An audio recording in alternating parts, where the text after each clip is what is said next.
finish a set and everybody walks into the set and they say, oh, it's great, it's beautiful, of course that's nice. I don't really care about that. I certainly have gone ahead on this with some trepidation because it's a huge thing. All I care about is that the drama that the actors and the director are trying to assemble in front of the lens, that is cradled in an environment that's perfect for what they're doing, for who their characters are, and for the story that's trying to be told. Everything beyond that, I'm just simply not interested. I'm lucky enough to have gotten David Brisman, who's an excellent production designer. The whole idea is to experience the full kind of range of emotional texture.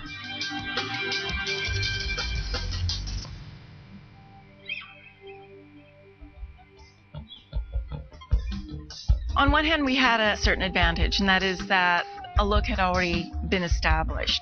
So what we wanted to do with Bella was just to show something that indicated a little bit more maturity on her part, because she was moving from grade 11 to grade 12. Chris is a different director. He was looking for a different palette world and a slightly different mood world. So Bella's nest that we were trying to achieve here had a little bit more warmth to it that existed as the location in Portland. So here we had to build the interior and the exterior. But there's this enormous sequence that involves Jacob sort of parkouring into her window, and it's one of the most important scenes between them in the movie. In the first house, if you look very, very carefully, there's a flicker of a moment when you can see actually that side of the house and there's no bay window there. So it was worth it to deviate from the old diagram to find the diagram that supported this little bit of storytelling. The Cullens house was even trickier than Bella's.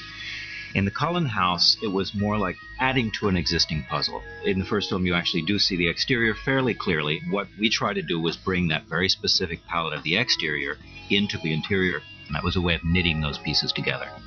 Primarily, Edward was dressed in a two-piece suit with a dark blue linen shirt. It took a lot of time to come up with the formula for creating that suit. I tried to find a fabric that wasn't contemporary, something that was interesting to look at because he was going to be wearing it all the time. We then followed a very contemporary cut for the suit, so we had his suits made for him. I just think it looks great. With Jacob's house, we found this fantastic location. Chris knew when he saw it that was the place he wanted to be Jacob's world. The fellow who owned the house built it when he was 17 as his sort of ideal cabin. Everything seemed perfect, but it was a greenhouse. It was really, really beautiful as a greenhouse. So I struggled with that, but there's a desire in the fan base to really keep the red of Jacob's house. So we photoshopped and looked at how it was in red, and it was still pretty wonderful. So we ended up painting the whole place red to match the book. When we were dressing the werewolves, what we wanted to do was to find something that made them look sexy. We knew that we had to put them in cutoffs, but it wasn't going to be short shorts. Again, with him, we also wanted to show him moving from being a boy into a young man.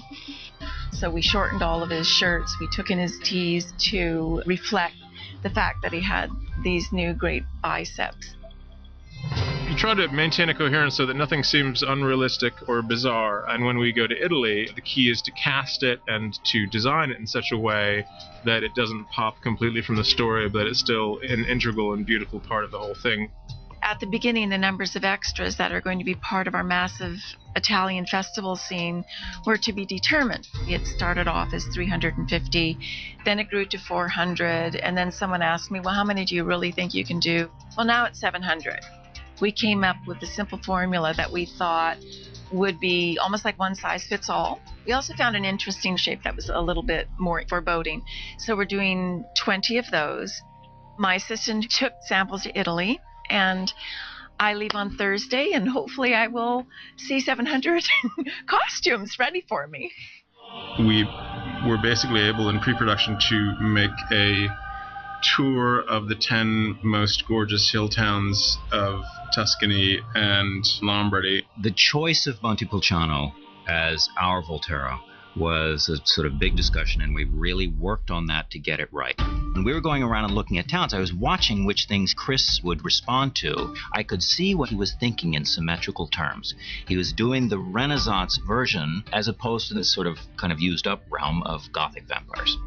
With the details on the interior of the hall, we ripped off shamelessly from quite known examples of Tuscan architecture. There's a lot of green and white marble used in various Tuscan cathedrals.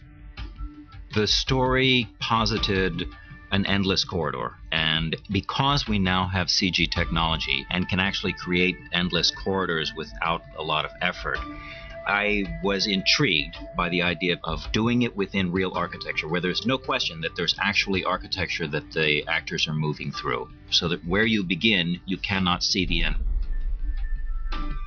The key point that Chris wanted to impart was that the Volturi were very elegant. In the 21st century, we tried to make them as dark as possible, with the character Aro being the darkest of all because he has the most power.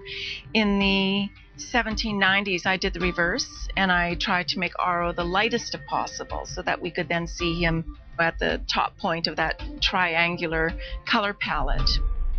The idea of inscribing Latin in the hall was something that came from Chris. He just loves the idea of languages. So there were a few specific Latin sayings that he came up with and wanted us to include, but, we went to town. I sort of selected ones that seem particularly suitable. They do refer to this story. There's nothing in there that says, give me all the money in the world or write a check to my father. One of them says, the law above all things, and another says, your death is my life, and another says, life is short, art is long, which is kind of an interesting one in terms of making films, because you know that when you make a film, it's going to knock around for a really long time. Bing. Single.